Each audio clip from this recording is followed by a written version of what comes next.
po kasi ako, bigla siya ng message na hindi mo na makikita anak mo ka.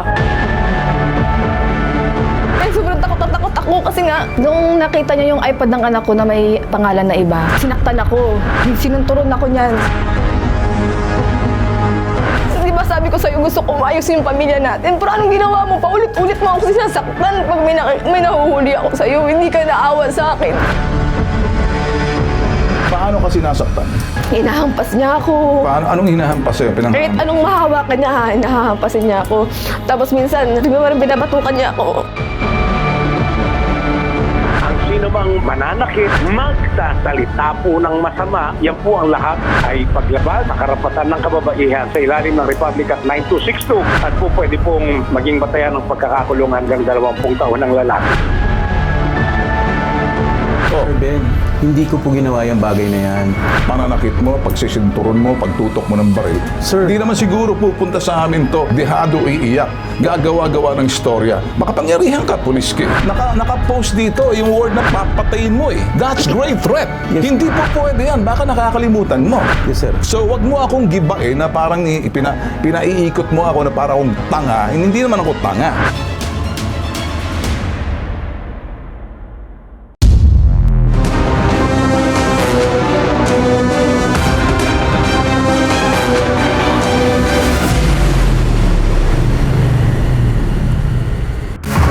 Ako nga si Pinky Espina, may nakarelasyon akong pulis, Kenneth Escape. Tapos nung unang pagsasama namin, okay kami, masaya kami. 5 years ako nagtiis, tapos lagi niya akong sinasaktan. Tapos sinutukan niya ako ng baril dun sa bahay nila. Tapos hinahampas niya ako ng baril sa mukha. Noon, basta na yung mukha ko. Pero hindi ako makaano kasi nga, inisip ko yung anak ko. Inisip ko yung anak ko kasi nga gusto ko ng settle ng pamilya. Sinusunod ko yung pamilya namin. Kahit sinasaktan niya ako, tanggap ko pa rin yun kasi nga gusto ko maayos pamilya namin dalawa. Kapatid lang ako, meron ako dyan eh. Tapos nagugulo pa siya. Gusto niya pa ako pusasan. Sir Ben, sana matulungan mo ako na makuha yung anak ko. Na gusto ko na yung tahimik. Kasi sobrang depressed na ako. Tapos takot na ako sa kanya. Huwag ka natakot. Nung pumunta ka sa amin, pinakinggan ka namin. Hindi kami kampante pagdating sa relasyon. Ibang klaseng programa kami. Layunin namin makapagbigay ng solusyon. Kung may batas tayo, susundin natin ang batas. Okay? Yung huling pag-uusap ninyo, kumusta naman? Hindi na po kasi nagtatago na po ako eh. Ba't ka nagtatago? Kasi nga, yung pagbabanta niya sa akin.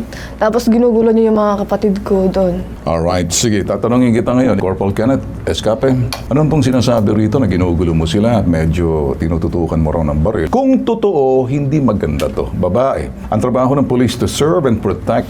Base sa kanyang sinasabi, tinutukan mo, binubugbog mo, kaya takot na takot. Eh, may batas tayo riyan. Sir, salamat na binigyan niyo ako pagkakataon na maibigay ko naman yung side ko, no? Sir, marin ko pong pinapabulaan ang lahat ng paratang po sa akin ni Miss Pinky Espina na former live-in partner ko po. Sir, una po yung anak po namin. Kinuha ko po sa ate niya kasi po pinababayaan niya yung ate niya. Nagkatrabaho po siya sa club. Umalis po yan sa bahay, sir. Pinipilit ko pong ayusin yung problema namin. Sinusuyo ko po siya doon, kahit nga po wala yung anak ko doon, patuloy po ako bibigay sa kanya ng sustento, kahit wala po yung anak ko, kasi pinipilit ko po maayos yung pamilya namin. Ngayon, the same time, nalaman ko po, Sir Ben, hindi ko po kinakaila yung video, ako po yun. Nung time po na yun, sir, nalaman ko po na nagkatrabaho po siya sa Spacol. Diyan po dito po sa area ng Timas Morato, yung Hiragana po. Mismo nakausap ko po yung manager, pinakiusapan ko po na baka pwedeng tanggalin po nila. Para hindi naman po kasi sabi ko nga po, live-in partner ko po yan, may anak po kami ng 3 taon, pinipilit ko po maayos yan. Kinausap ko rin po siya, sir, ni-reach out ko po siya. Yung sinasabi niya pong tinitigilan, sir, totoo po talagang hindi ko siya tinitigilan, maayos yung pamilya namin, sir. Ang gusto ko lang naman mangyari, sir, mabuo yung pamilya namin, para yung anak naman namin, sir, hindi lumaking wasak yung pamilya, sir. Wala naman po ako masamang intention, sir. Kaso malaman ko, sir, meron na po palang karelasyon na iba. The same time, sir, nagkatrabaho po sa club. Sir, gusto ko lang naman po siya i-rescue, sir, police po. Hindi ako nagkatrabaho sa club. Hindi ko po kaya, masikmura, na yung nanay ng anak ko, sir, nasa ganung sitwasyon, nasa prostitusyon, sir. Gagawin ko naman lahat na makakaya ko, sir, para alisin siya sa ganung sitwasyon. Dahil nanay pa rin po siya ng anak ko, sir. At hindi ko rin po kaya sikmurahin niya. Sir, hindi ko po siya sinaktan. Nag-usap po kami sa barangay. Time po na yon, nag-aagawan po kami sa cellphone. Kasi nabasa ko po lahat ng conversation na ng lalaki niya, sir. Pinipilit niya pong agawin sa akin yung cellphone ng araw na yon. May CCTV po yung barangay. Nandun po yung, hindi ko naman po siya pwedeng bugbugin sa loob loob ng barangay. Sir, baka inaresto po ako mismo ng mga barangay personnel doon. Kinausap mo at lang hindi nga ko rin lang naman yung po pulis gagawin doon yung eh. bagay na yun. Kasi Alright. pinipilit ko nga po maayos at pabuo kami, sir. So, mayroon din po siyang text sa tatay ko, dyan po muna si Nathan sa inyo, di ko po muna makukuha. Sir, ang last day lang po. Kaya nagkataka po ako na sinasabi niya na hindi ko po binabalik si Nathan. Sir, anytime naman po open yung bahay namin. Hindi naman po pinagkakait na magulang ko. Ka-chat pa po sila ng tatay ko palagi. Okay. Isang araw po, may message pa po sa tatay ko na huwag po muna kunin si Nathan. Okay. Kaya di niya po maaasikaso. Nandun po, Alright. sir, may conversation po, sir. Okay. So, tinatanggi mo na binubugbog mo siya. Yes, sir. Yes, sir. Pinabubulaanan mo na hindi Yes, sir. totoo. Mariin ko po Pinasisinungalingan mo. pinabubulaanan, Okay. At sinasabi mo, pinababayaan niya yung anak mo dahil nagtatrabaho siya sa club. Yes, sir. So, inaamin mo na ang bata ay nasa pangangalaga magulang mo. Sa akin po, sir. Kasi kasama ko po sa bahay ang parents ko, sir. Okay. Anong sagot mo ron? Yung last ko napunta sa kanila, hinatid ko yung anak ko. Okay. Nung nakita niya yung iPad ng anak ko na may pangalan na iba, sinaktan ako. Sinunturon ako niyan. Kaso nga hindi ko gumagana yung CCTV dun sa amin eh. Tapos buti na lang, pumunta yung nanay niya. Kaya aawat yung pagsakit niya sa akin. Kaya sobrang takot ako kasi nga gusto ko sana umuwi. Tapos meron pa nga eh. Gusto mo pa akong gahasayin dun sa ano eh. Uy. Hawak-hawakan mo pa yung ano ko. Hindi ko lang nalak yung pinto. O diba? Huwag kang ano kasi alam ko sinungaling ka. Alam mo, Peng, no? Wait ako muna. Tapos, Kasi ako, Sige, sandali. Siya muna gusto ko kasi muna, binigyan kita ng gusto ko pagkakataon. lahat sasabihin ko sa'yo. Di ba sabi ko sa'yo, gusto ko maayos yung pamilya natin. Pero anong ginawa mo? Paulit-ulit mo ako sinasaktan pag may nahuhuli ako sa'yo. Hindi ka naawa sa akin. Di ba? Sa mga babae mo, naku, pag nahuli ko, sinasaktan mo ako. Na hindi mo pinapahalagan yung pamilya natin. Okay, sige, ganito, ano? Tapos hindi po ako nag-work sa club. Nung umalis po ako sa kanila, receptionist po yung in-applyan ko, hindi ano. Tsaka ano sinasabi mong Espacol, hindi ako nagtatrabaho sa Espacol. Nagtitinda ako sa labas ng ate ko. Pag nagtitinda ako doon, nagre-report yung mga barangay na ako nagtitinda araw-araw. Paano ako aalis gabi-gabi? Sige nga. Okay, sige, ganito. May kaya magpatunay na araw-araw ako nagtitinda doon. Sige, ganito. Diba? Diretso na kita, ano? Sige. Ano gusto mong gawin ko? Para matutulong ko sa'yo. Ano? Baka gusto mo pakulong. Ganun. Gusto kitang tulungan. Sabi ko nga, ang estilo namin dito, kapag ikay natihado, may pang-abuso, may pananamantala, may pananakit, at merong pagpapabaya. Papasok kami dyan. Sinabi namin sa bitag, kami, hindi kami nangiiwan. Una, ilalaban namin kung nasa tama ka. So, yan ang gusto mo. Gusto mong ilaban ka namin. Gusto mong makialam na kami. Hindi na relasyon ang pag-uusapan natin dito kung sino may karapatan. At yung karapatan mo bilang isang babae, at may batas tayo yan laban sa karahasan ng pagkababaihan. Kaya asawa ka, hindi. Tatanungin kita, kasal ka ba rito? Hindi. Hindi Well, po. ilang taon ang bata? 3. Ang bata ay lagi na sa pangangalaga ng nanay sa family code natin. Ang family code natin ay binibigyan ang nanay sa family code 7 years old pababa. Nasa kustodiya ng nanay. So ngayon, gusto mo bang makuha ang anak mo? Oo, kasi nga. Okay, nasa batas yun. Karapatan mo yun. So, kung ang bata ay nandun sa kanya, tingnan muna natin yan. Ngayon, hindi ka tinitigilan, sinasaktan ka. Sino ang mga testigo nagsasabing ikay sinasaktan at nasasaktan ka lagi? Sinisinturong ka niya, sarap ng nanay niya, tinutukan ka niya. Either verbal violence or physical violence, parehong violence yan against women. So ngayon, totoo bang iniwan mo ng anak mo sa kanya? Hindi po. Kasi po, kami po nag-uusap ng mga magulang niya. Kasi gusto nila hiniram eh. Kung naghihiraman kayo, hindi ako makikialam. Kasi karapatan din, Kung kapakanan natakot din. lang po kasi ako, bigla siya ng message na hindi mo na makikita anak mo. Ka. Foul yun. Pwede kasi pagdating sa kustodiya, kahit DSWD, kahit sa batas natin, may karapatan siya bilang ama. Pero kung may dahilan ka at kunin talaga sa kustodiya mo, hindi na siya pwedeng pumalag doon. Tatay siya, may visitation right siya, pero nasa sa iyo pa rin. Batas natin yon. Lahat sinabi ko na sa iyo at nakikinig sa atin ang taong bayan. Etong sinasabi ko, pagkaiba ng bitag. Pagdating sa batas, pagdating sa karapatan, kapakanan ng isang babae tulad mo, tatayo kami, maninindigan kami para sa iyo. Okay? Corporal, gusto kong sabihin sa iyo na alam mo ba na ikay pulis? Una Yes, sa sir. lahat. Yes, sir. Alam mo ba ang karapatan ng isang ina? May karapatan ka sa kustodiya, pero kung Yes, kustodiya sir. na may pang-una sa lahat sa kanya, pwede Yes, kayo sir. maghiraman. Ngayon, ibibigay mo ba sa kanyang anak na pwede kang bumisita, pero walang panghahalo ng sinasabing pananakot, pananakit? Sir, anytime po, sir. Ibabalik ko yung bata. Alright, sige, ganyan. Importante to kasi papasok dito ang DSWD. Opo, sir. Hindi ito po pwede. Pangalawa, Titigilan mo na ba siya sa pananakit at sa sinasabi niya, siguro naman walang babae na mahina pupunta sa akin para sabihin ako'y sinasaktan. Yung kanya mga sinasabi, una, matatakot siya sa'yo, pulis ka. Pangalawa, dinidiin mo siya na para siyang nagtatrabaho kung saan Masakit sa akin yun. Kasi hindi ko ginagawa. Okay, yung word na is not good. Ina siya. Kung ngayon ibig mo sabihin, hindi karapat-dapat ang ina na may karapatan kahit sa anak. Iba yung trabaho na yan. May karapatan pa siya sa batas. Ako'y nababadar sa pananakit mo, pagsisinturon mo, pagtutok mo ng baril. Hindi ka lalaki, hindi ka pulis. Paano Sir, nangyayari ito? opo. Sir. Hindi naman siguro pupunta sa amin to, dehado iiyak, gagawa-gawa ng istorya. Makapangyarihan ka, pulis ka. Opo. Oh. Sir Ben, hindi ko po ginawa yung bagay na yan. Isa lang po ang nakikita kong dahilan yan. Para tigilan ko na po siya. Kasi may karelasyon na po siyang Well, bago okay, ngayon. sandali.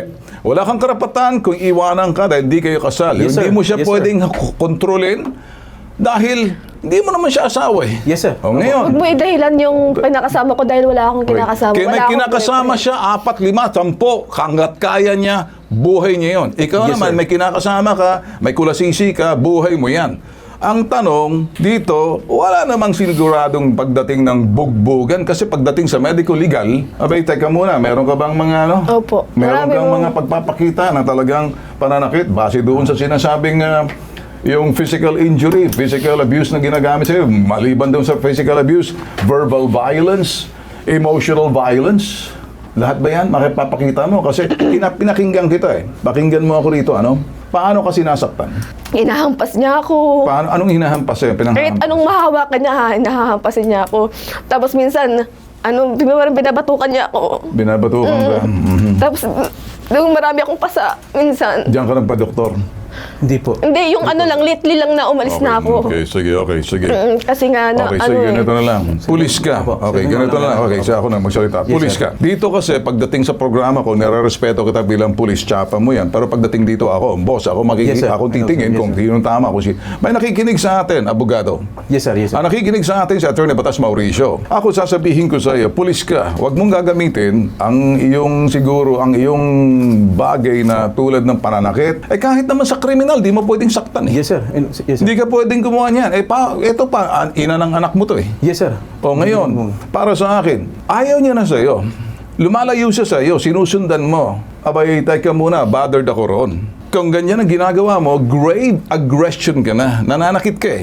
Grave oppression, labis ng panalait mo sa kanya. Lahat na sinasabi mo na hindi maganda. Eh kung kapatid ko lang to, maghahalong balat sa tinalupan sa akin eh. Hindi ka ubra ka sa akin eh. Wala akong pulis-pulis kung kapatid ko to. Maswerte ka, hindi ko kapatid to. Nagrareklamo lang laban dito. Isipin mo kung may kapatid ka, binubugbog din ng kapwa mo pulis. Inaakusa na anong pakiramdam mo? Totoo man o hindi? Anong pakiramdam mo? Masasaktan po ako, sir, kung Ayun. ever na ginagawa sa Well, the same thing. Kung nasasaktan siya, nasasaktan ka kasi hindi mo siya kapatid, paano kung kapatid mo siya, ganyan ang ginawa? Halimbawa ako ngayon ang pulis, tapos sinasaktan ko siya. What would you do? Sir, tutulungan ko mismo immediately yung kapatid ko mag-file ng criminal action, sir.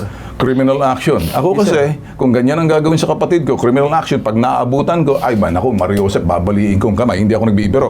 Hindi ako nagpo-promote ng violence. Ibig mo sabihin, yung panukat natin, yun din ang gagamiting panukat sa iyo ng kapwa mo or buong may kapal kung naniniwala ka. Dito sa parting to, sige, kakausapin na natin ngayon si Attorney Batas Mauricio, nakikinig sa atin. At dito sa parting to, Attorney Batas Mauricio, magandang umaga sa iyo. Magandang umaga po, Ginoong Ben Tulfo. Maliwanag po sa Artikulo 213 ng ating pong Family Code of the Philippines sa kanyang ikalawang talata. Sabi, wala pong batang mababa ang edad sa 7 taon ang po pwedeng ihiwalay sa kustodiya o pangangalaga ng kanyang ina. Yun po ang binabanggit na reglamento dyan. At yan po ay hindi nag-iisa lamang sa Family Code of the Philippines, kundi doon po mismo sa Rules of Court o yung mga lituntuning pinaiiral ng mga hukuman sa buong Pilipinas.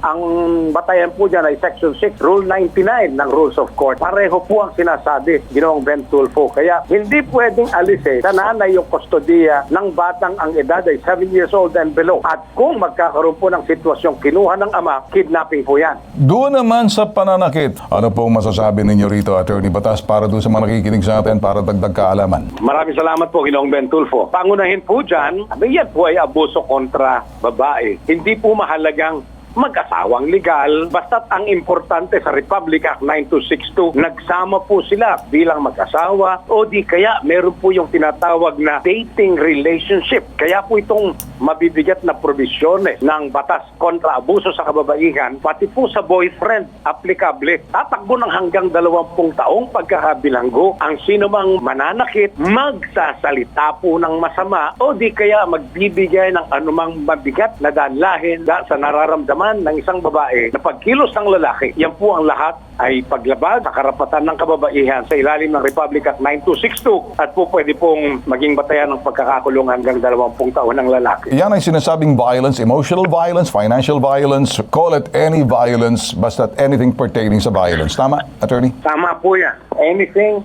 may kinalaman sa abuso kontra sa kababaihan, karahasan kontra sa kababaihan, at anuman pong pagkilos, pagsasalita, o di kaya pagtrato, abay po pwede na pong maging batayan ng abuso kontra sa babae. Pinahihira lang natin dito ang mga batas na maaari kung minsan nakakalimot. Naging malinaw na ba sa iyo rito? Yung sinasabi ni Attorney Batas. Yes, sir. So, paano natin mareresolve ang problema? Pabulaan ko lang din po ulit yung sinasabi niya, sir. Wala po siyang any medical legal na or blatter report na totoong sinaktan ko po siya ng mga Meron panahon kaming ngayon. blata. Sir, Nandyan. Sir, Okay. meron po siyang hawak na medical legal. Yan po yung time, sir, hinampas niya po yung kotse ko ng kamay niya. Okay. Kaya namaga po yung Okay. kamay niya. Okay. Ayan po yung date na yan. sir. Corporal. Apo, sir. Dahilan yung Ganito lang, Corporal. To the last minute, Yes, sir. be a man, stand up. If there's Yes, sir. anything na pagkukulang o pagkakamali, umamin ka na lang. Huwag mo na kaming paikutin naman. Yes, sir. Yes, sir. Ako unang-una, nakikita ko, lamang ka na, pulis ka eh, lalaki ka eh, mahina to eh, malakas ka. Nasa kapangyarihan ka. Sino ba naman mag-akusa ng isang taong mahina, babae, at the same time, sinasabing, walang kalaban-laban, ikay pulis, matatakot sa iyo. Di ba? Alam mo, pag ang biktima sinaktan mo, pinagbuhatan mo ng kamay, gagawin at gagawin niya ang lahat na kanyang gagawin kahit na matalinhaga itong sasabihin ko, kahit na ilang bundok ang kanyang aakyatin, ilog na tatawirin. Makahanap lang ng taong makikinig, ipagtanggol siya, tatayo sa kanya, hindi siya iiwang kamyon. Yes, sir. So, wag mo akong gibain na parang pinaiikot mo ako na parang akong tanga. Hindi naman ako tanga. All I'm saying, hindi ito pwede magsabi ng isang bagay na gagawa ng kwento. Makapangyarihan ka. I'm sure, tatakutin mo pa to. And if you do, makikialam na kami. Hindi na po pwede to. Papasok na ang bitag dito. Naka-online eh. Naka-post dito yung word na papatayin mo eh. That's great threat. Yes, Hindi po pwede yan. Baka nakakalimutan mo. Ako'y mabait sa mga alagad ng batas working with you. In this case, hindi tayo magpapareho rito. Ano ang solusyon mo rito?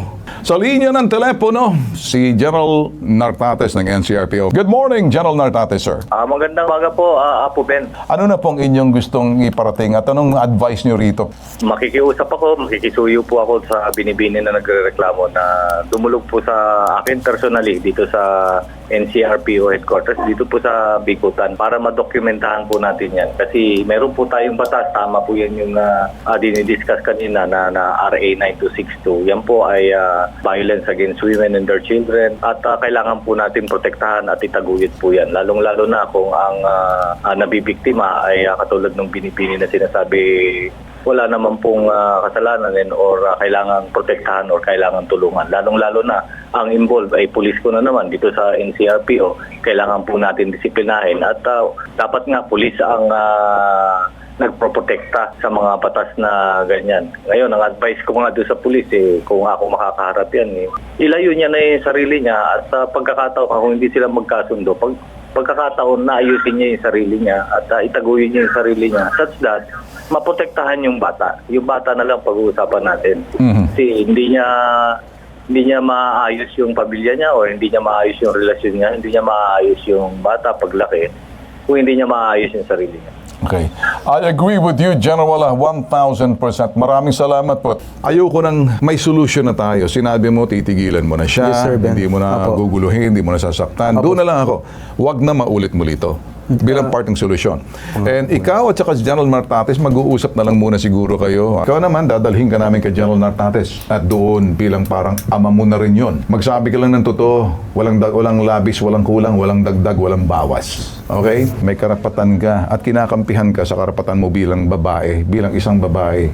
May batas tayo yan. Ikaw naman, boss. Ikaw tagapagtanggol. Sir, apo. Ikaw yung sinasabing to serve and protect. At Ninka, kapag ito'y kasama mo, the more na pinoprotektahan mo, hindi mo sinasaktan, hindi mo kung anong sinasabi mo. You know what to do. Ako naman nagpapaalala lang. Nag-iisang pambansang sumbungan, tulong at serbisyo may tatak. Tatak bitag.